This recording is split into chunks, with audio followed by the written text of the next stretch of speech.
Boa noite, a paz a todos, sejam todos bem-vindos. A paz, irmãos. E hoje nós temos um tema muito importante para você que é chamado protestante, reformado, tem que conhecer os 5 pilares da reforma protestante. Protestante, irmãos, a maioria aqui do Brasil conhece como os evangélicos, tá?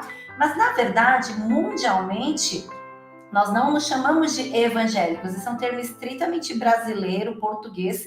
Nós mundialmente nos chamamos como uma comunidade de protestantes, aqueles que protestaram contra os dogmas errados da Igreja Católica, porque na verdade nós víamos como uma única igreja, que é aquela igreja que está em Atos, primeira igreja na Bíblia, a igreja de Jerusalém, depois vieram todas as outras igrejas, né? Igrejas não no sentido de igreja de Cristo, mas as comunidades. Então tem lá a carta aos Filipenses, tinha uma comunidade de cristãos na cidade de Filipos.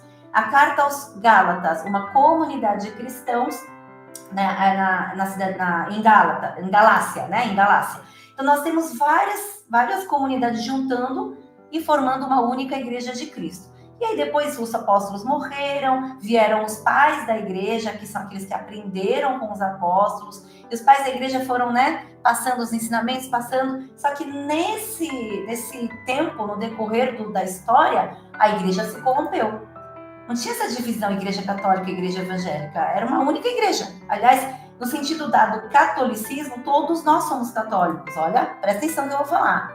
Porque o católico significa universal, que inclusive está na nossa confissão de fé, irmãos. Cremos na Santa Igreja Universal. Que é a Igreja de Cristo. Que é a igreja que está espalhada por toda a terra, que não faz distinção de pessoas, etnia, cultura, né? Que alcançou todos os gentios. Essa é a Igreja Universal. Então nós falamos, cremos numa Igreja Universal, que não é restrita a um único povo, dos judeus, ou restrita a uma única localização. Então, a palavra católico significa universal, que é destinado a todos. Aí nós vínhamos, aí o que aconteceu? Chegou uma corrupção absurda, né, pastor?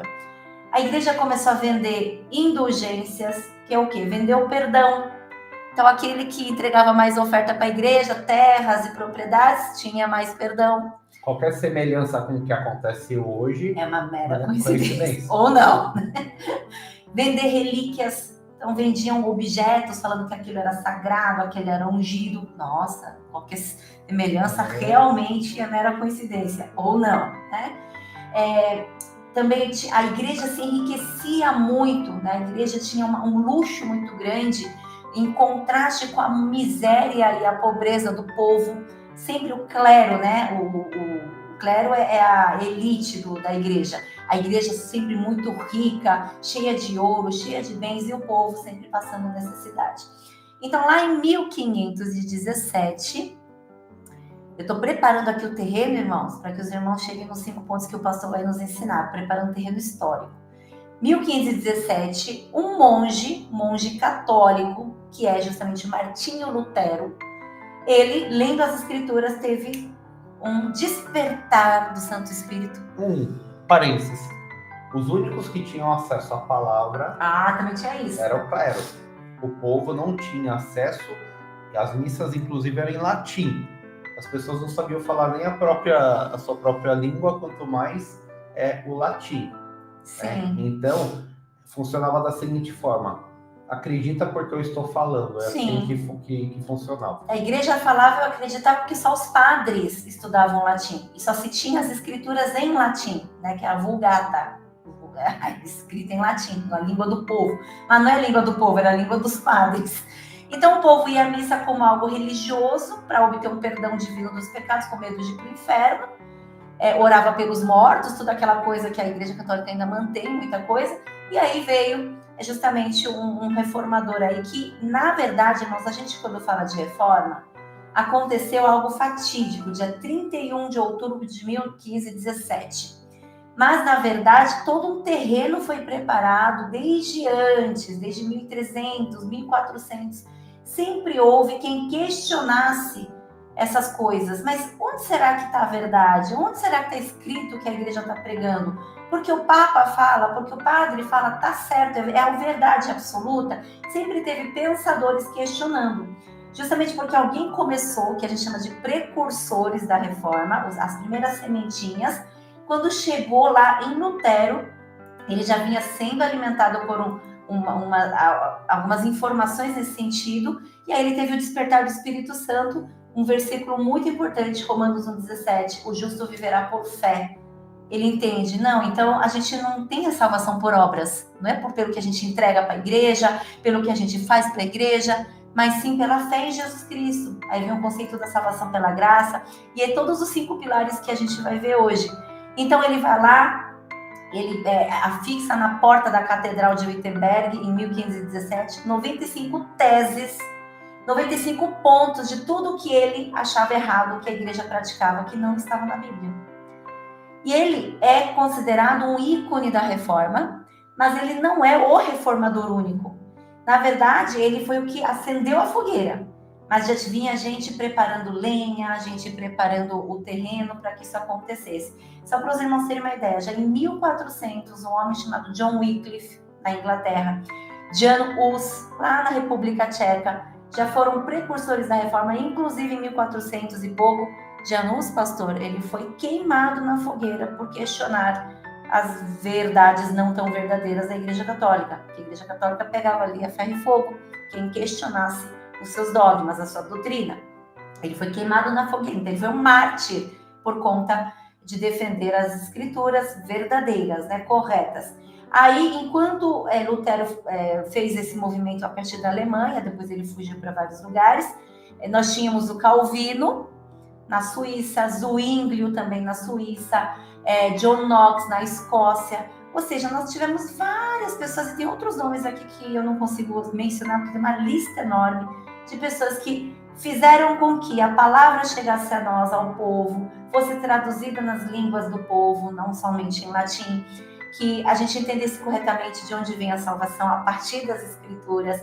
Então a gente precisa conhecer e realmente reverenciar com o devido respeito, né? Essas pessoas que foram usadas por Deus, para a glória de Deus, para que a gente rompesse com a Igreja Católica errada e nós nos tornássemos protestantes. Mas do jeito que as coisas vão hoje em dia, né, pastor? Precisamos de uma nova reforma, né? De pessoas que protestem contra toda essa barbaridade na comunidade evangélica, né? Realmente a igreja evangélica, né, não protestante, precisa de uma nova reforma. Porque a gente vai ver que esses 5 pontos, eles estão acontecendo agora dentro das igrejas. Que eu falo que não são igrejas, são sinagogas do diabo, né? Porque a igreja verdadeira, ela se mantém fiel às escrituras. E, infelizmente, a igreja no Brasil e no mundo está se corrompendo do jeito que, da mesma forma que os padres lá se corromperam no passado. Principalmente com política, né? Política, porque qual foi o grande problema da Igreja Católica? Política. Começaram a juntar com o Estado para controlar o povo. Os reis, né? E acontece exatamente a mesma coisa hoje. E o povo chamado evangélico tomou gosto pelo poder. Vídeo que acontece aí no mundo. E vai a gente falar contra porque somos do diabo, somos hereges, querem nos queimar. Olha exatamente o que aconteceu lá no passado. Porque quando os reformadores começaram a analisar as escrituras da forma correta, eles viram que a salvação é somente pela graça e somente a palavra de Deus é a revelação. O primeiro ponto é somente a escritura. Só a escritura, né? Em latim. Na igreja, o que foi acontecendo com o tempo? A igreja católica, ela, na figura do Papa, ela ainda hoje, ela coloca a tradição acima da Bíblia. Então eles falam que a Bíblia é complementar a tradição. Que a tradição foi passando, né, de Papa para Papa, e ele tem toda a informação dos milênios, desde a época de Jesus, porque falam que o Papa é descendente direto do apóstolo Pedro, e ele que tem toda a revelação, e a Bíblia é só um complemento. Então, quando você fala assim, essa teologia não está na Bíblia, eles falam, não, realmente não está, porque a Bíblia ela não é suficiente. Sim. a Bíblia ela é só um complemento. Isso daí, irmãos, não é perseguição à Igreja Católica. Só pegar qualquer canal aí católico, você vai ver o padre falando isso. Eles defendem isso. Inclusive atacando a Igreja Protestante, porque falando assim, né? Tem que estar na Bíblia. Teve até um quadro que o padre falando assim, não está na Bíblia. É o nome do quadro. Ah, é? Um padre falando, não está na Bíblia. Por quê? Porque a tradição oral é muito mais importante do que a palavra. E os reformadores, eles olhavam e falavam assim, não, a palavra de Deus ela é suficiente, a gente não precisa de revelação adicional, a tradição ela é importante, mas ela nunca pode estar contra o que está na palavra. Então, o reformador colocou a palavra, a escritura, no ponto que realmente é devido. Mas tem aqui a palavra de Deus, a Bíblia é a nossa regra de fé. E a única. A única. O que vier daí não pode contrariar a Bíblia. Sim. Se o pastor aqui falar alguma coisa, algum entendimento que contraria a Bíblia, ignore. Né? Eu recebi uma inspiração do Espírito Santo, essa inspiração contraria a palavra, não é inspiração do Espírito Santo. Irmãos, comecem a fazer o link com o que acontece na igreja evangélica hoje. Não precisa ir dos católicos. É isso. A minha principal crítica nessa noite não vai ser nem em relação aos católicos, vai ser em relação à própria igreja evangélica. Os irmãos dizem que creem na Bíblia como regra de fé, mas na hora que a Bíblia manda que façamos algo que nós não concordamos, nós já saímos. Não é bem assim. Nós preferimos seguir aí o entendimento humano. E era o que estava acontecendo naquela época. Por isso, o primeiro ponto, somente a Escritura. Nós não cremos em nada que não seja a revelação da Bíblia. Nada adicional, não vai ser o profeta, não vai ser o apóstolo, não vai ser o papa, não vai ser o papa, não vai ser ninguém. É a palavra de Deus, única e exclusivamente. Amém. Né? Então, nós podemos ver que lá em 2 Timóteo, irmãos, 2 Timóteo 3, 16 a 17, está na tela, diz o quê? Toda escritura é inspirada por Deus e útil para o ensino, para a repreensão, para a correção, para a instrução na justiça, para que o homem de Deus seja apto e plenamente preparado para toda boa obra. Ou seja, a palavra de Deus, ela é suficiente para nos preparar para toda boa obra. Plenamente, né? Plenamente. Não fica nem um buraco. Né? Inclusive, o texto deixa isso muito claro. Só que, por causa do misticismo, nós corremos atrás de revelações adicionais, que não tem necessidade, inclusive é uma heresia. Quando você abre mão da palavra de Deus, você está se colocando na mão de homens. Porque aí ele fala o que ele achar que tem que ser falado e não tem como você contestar. Se eu me coloco como sendo o único mediador aqui, não tem como você contestar. O que eu falo vem de Deus. Os irmãos estão entendendo? Coloca aí no chat, pastor, amém, faz sentido? Não estou entendendo. Esse é um ponto muito importante, porque se prega aí fora que é somente a escritura, mas não se pratica só a escritura. Né? Amém, missionário? Dá muito mais valor, né? As tradições da igreja, as regras da igreja. E não precisa de novo, irmãos, ir até os católicos, não. Está acontecendo demais dentro das igrejas ditas protestantes. Então, muito cuidado. A gente não pode aqui entender que o assunto de hoje é uma guerra contra os católicos. Nada disso. Aqui a gente entendeu os 5 pilares da reforma que estão sendo deixados de lado novamente dentro do protestantismo. A gente precisa abrir os olhos para que isso não aconteça dentro da nossa comunidade e também ficar de olho com os falsos profetas. Eu acho que é mais uma guerra contra a própria igreja evangélica do que contra os outros. Com certeza. Em Gálatas 1:8, mas ainda que nós ou um anjo do céu pregue um evangelho diferente daquele que lhe pregamos, que seja amaldiçoado. Apóstolo Paulo falando, olha como é sério, irmãos, olha como é importante. Por isso, a Bíblia é a única regra de fé. Não caiam no conto aí, sabe, que tem muito orador que fala bem, tem muito orador que traz palavras, né, muito bonitas, e eles são armas que o diabo usa para nos enganar. Por isso nós precisamos estar firmes, sim, na palavra, que é a única regra de fé. Segundo sola, pastor? Segundo sola, somente pela graça. Sola gratia. Que também é outro ponto. nós falamos somente pela graça, os presbiterianos pregam a graça, a gente pode defender dessa maneira. Agora o pessoal por aí fala que crê na graça, mas é o homem que toma o partido, é o homem que decide, é o homem que faz o que ele tem que fazer para ser salvo. Irmãos, entendam de uma vez por todas, a salvação é dom de Deus. É favor imerecido. Dom é presente. A fé, a Bíblia fala que a fé é o presente que Deus coloca no nosso coração. E sem o dom da fé, sem o presente da fé, nós não temos a possibilidade, a capacidade de crermos em Deus. Ponto final. Então não adianta ficar dando nó na Bíblia para tentar justificar no final que o homem é que toma a sua decisão. Aceita com alegria a fé que o Senhor coloca no seu coração, agradeça, e reconheça a graça que é derramada sobre a sua vida.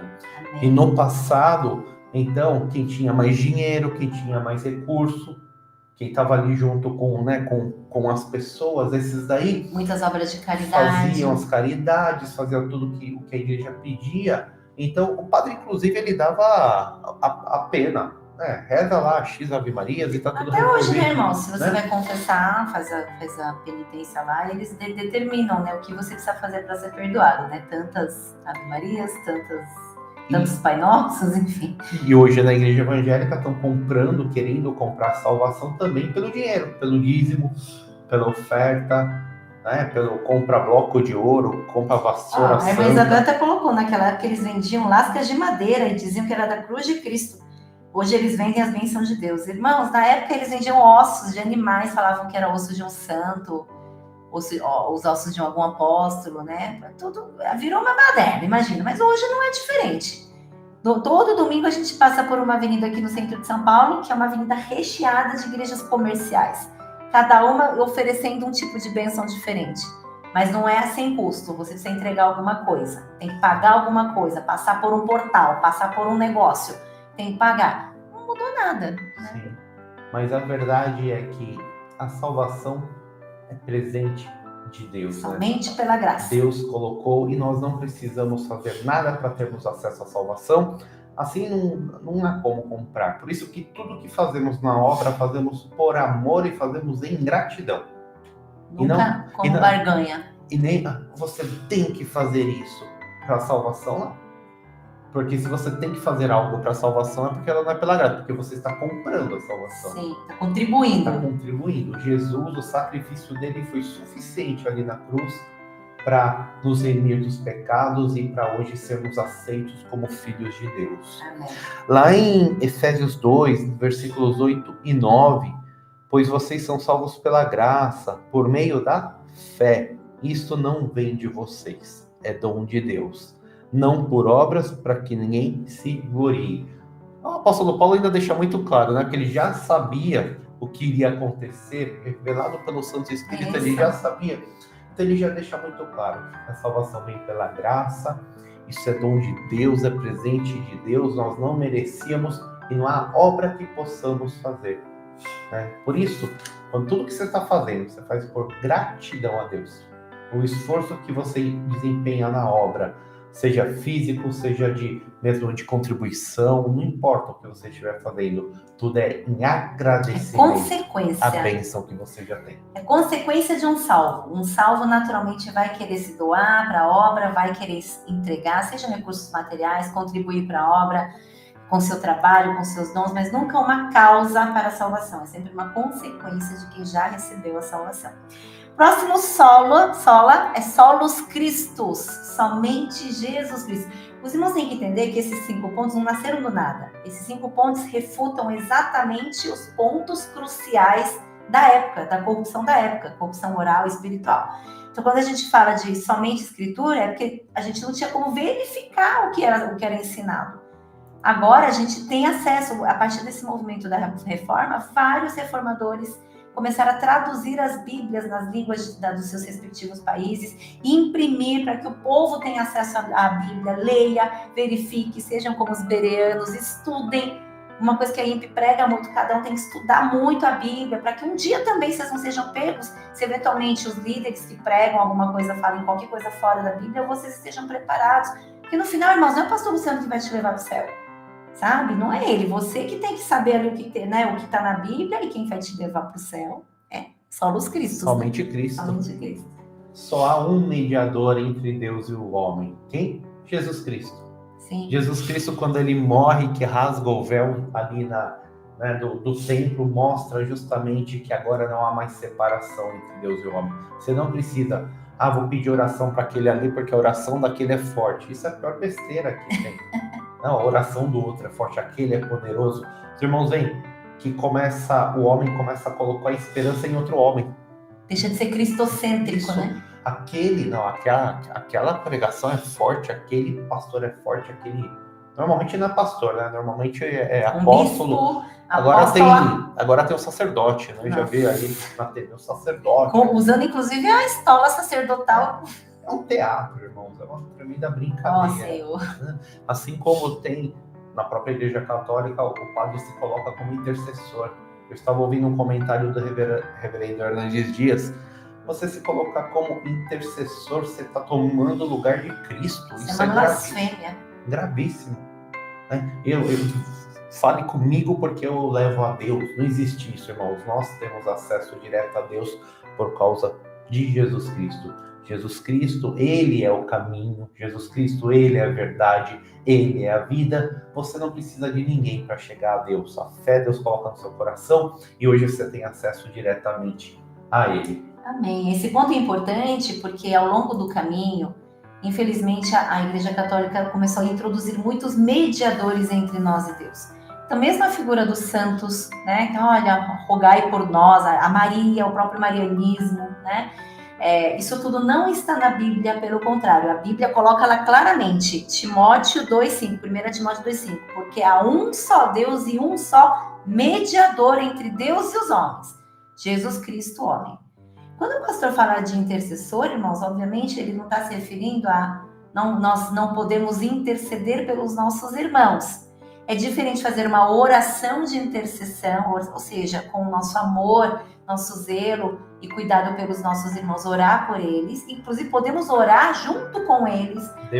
Devemos, mas não significa que nós temos algum poder de ligar o homem ou o irmão até a pessoa de Deus. Isso já foi feito e somente um homem fez isso, que é Jesus Cristo.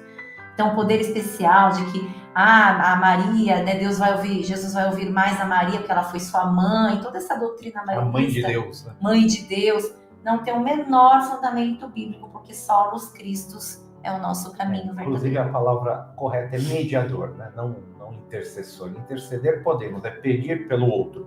Isso nós devemos fazer, a Bíblia fala isso. Mas mediar, ser o elo, é somente Jesus Cristo, ponto final. Qualquer um que se coloque nessa posição está querendo tomar o lugar de Cristo. É um anticristo no final, porque ele quer representar Cristo. Quarto sola é sola fide, né? Somente pela fé. Amém. Já acabei falando um pouquinho Tem a ver com a graça, quando né? eu falei da graça, quando Sim. eu falei de Jesus, somente pela fé. A fé é um dom de Deus. Deus coloca no nosso coração. Por meio dele nós recebemos acesso e recebemos a graça. Né? Não há qualquer outra forma de termos acesso à salvação. Lá em Gálatas 2,17, deixa eu ver se eu coloquei 2,16, aqui. Né? 2,16. Aqui é um ponto importante, porque inclusive Lutero teve esse esclarecimento com base em Romanos 1,17, que foi: o justo viverá por fé e não por obras, né? Então a Amém. Fé é o que nos justifica. Diz o seguinte, né, em Gálatas 2,16, sabemos que ninguém é justificado pela prática da lei, mas mediante a fé em Jesus Cristo. Assim, nós também cremos em Cristo Jesus para sermos justificados pela fé em Cristo, e não pela prática da lei, porque pela prática da lei ninguém será justificado. Esse ponto é exatamente o ponto onde principalmente os judeus falharam. Sim. Porque os judeus, eles pegaram a lei de Moisés e é como se se eu cumprisse todos aqueles pontinhos, eu estou resolvido. Era praticamente até hoje em dia um Excel. É só fazer isso, fazer. Uma listinha. E tá tudo certo. É o famoso posso ou não posso? Que, dentro da aliás, igreja. o crente adora isso, né? Adora. Pastor, isso é pecado ou não é pecado? Posso fazer isso ou não posso fazer isso? Foi exatamente o que o judeu fazia, porque ele fala assim, se eu seguir tudo bonitinho ali a cartilha, aí eu vou ter a salvação. Mas já no Antigo Testamento, Deus deixa claro que não é isso que ele quer. Sim. Eu não quero holocaustos. O que eu quero é o seu coração. Que me ame acima de todas as Isso. coisas. Deuteronômio já falava, ame o Senhor seu Deus de todo o coração, toda a sua alma. Jesus só repete lá em Mateus o que Deus já tinha falado em Deuteronômio, né? Isso, e Davi, se eu não me engano, ele, né, quando ele está arrependido, ele fala, se o Senhor se agradasse dos holocaustos, eu mataria centenas de bois ali, de touros, mas é isso que Deus buscava já logo no começo. Deus sempre buscou o coração, o amor, o relacionamento, a comunhão. E hoje não é diferente. Hoje tem igrejas que chamam-se de evangélicas e descem um monte de regra e as pessoas ficam preocupadas em cumprir a regra. Se eu não cumprir essa regra, eu não sou salvo. Sim. Aí deixa de ser pela fé, passa a ser pelas obras. Concorda, irmãos? Se eu deixar de fazer algo, já não é mais pela fé. E a gente não está cumprindo o quarto pilar da reforma. Não é a fé, não é mais a graça, já é por obra. Você vê como tudo desmorona? Sim. A salvação é somente pela fé em Cristo Jesus. É o olhar para Cristo e entender que Ele é o seu Senhor. Ele morreu, né, por nós, derramou seu sangue por nós, e nós cremos que estamos debaixo aí da sua proteção. Sem Cristo não há outro caminho. Ponto final. E aí, como consequência do amor a Cristo, aí sim obedeça aos seus mandamentos. Aquele que me ama, obedece aos meus mandamentos. Ou seja, são uma prova do amor. É um fruto, né? Um fruto visível da transformação em Jesus Cristo e do amor que nós temos para com Deus. E no final, irmãos, todos os 4 pontos têm que convergir para esse último ponto, né? Só lhe deu glória, ou seja, somente a Deus a glória. A homem algum, a instituição alguma, igreja alguma, autoridade humana alguma, a glória é devida somente a Deus. E se Ele nos deu as Escrituras, se Ele nos deu a sua graça, Ele nos enviou o seu Filho Jesus Cristo e nos deu a fé no coração, é para que Ele seja glorificado. Então, todos os 4 pontos têm que, na verdade, convergir para este último ponto. Tudo o que fazemos, desde o culto, desde a nossa vida em obediência, todos os planos e projetos que nós temos, nossa forma de vida, tem que ser para glorificar a Deus. Inclusive, foi o tema da nossa mensagem de domingo. Fomos chamados para glorificar a Deus. É a nossa principal missão, né? E nós vemos aqui em Romanos 11:36. Pois dele, por ele e para ele são todas as coisas. A ele seja a glória para sempre. Amém. Ponto final. Nada para nós. Tomar muito cuidado principalmente quem aparece muito na obra, porque começa a virar estrela, né? Estrelinha. Sim. Toma muito cuidado. Nós devemos agir como o apóstolo Paulo, não importa que nós... João, diminuamos e Cristo apareça em nós. Ponto final, irmãos, tá? Toma muito cuidado com o que você toca, você canta, tudo isso é para a honra e glória de Deus. Sem estrelismo, né? Sem a prepotência, sem aquele gosto humano. De querer aparecer. Não, isso, na Igreja de Cristo, isso não pode ter espaço, né? Cristo é o centro e toda a honra, toda a glória ao Deus Pai, o nosso Criador. Amém. Amém. E aí 1 Coríntios 10:31 fala, assim quer vocês comam, bebam ou façam qualquer outra coisa, façam tudo para a glória de Deus. Aqui, irmãos, no primeiro versículo, todas as coisas são para Ele. Tudo que fazemos tem que ser para a glória de Deus, ou seja, a gente não tem por onde escapar. Então, aceita que dói menos, né? Já aceita qual é a tua missão, o que você fizer, a forma que você viver, o que você entregar para o Senhor, fizer para o Senhor, tem que ser para a glória de Deus. Desde o mais básico, que é o que Paulo fala, comer e beber, que é algo de subsistir, né, algo de subsistência, até algo mais elaborado. Desde a ação mais básica até algo mais elaborado, tem que ser para a glória de Deus. Amém. E para encerrar, Isaías 48:11, por amor de mim mesmo eu faço isso. Como posso permitir que eu mesmo seja difamado? Não darei minha glória a um outro. Ponto final. Deus, ele é criador dos céus e da terra, ele é o Todo-Poderoso, nós somos criaturas e por misericórdia filhos. Por adoção somos filhos, porque aprove ao Senhor ter misericórdia de nós. Então vamos nos colocar no nosso lugar, sabendo quem é o Deus que nós servimos. Essa conversa de Deus é o Pai, Abba Pai, que é verdadeiro, tem muito filho folgado, filho que não respeita o pai, né? Esqueceu quem Deus é, né? Esqueceu quem Deus é. Acha que Deus é um amiguinho, né? Ele é nosso Abba Pai, sim, mas ele é criador dos céus e da terra. Por isso devemos nos chegar sempre com reverência, Temor. com amor, com temor, esse Deus que nós seguimos. Amém. Amém. Deus abençoe vocês, irmãos. Uma ótima noite. Se hidratem bem, porque está muito calor. Amém. Shalom, irmãos.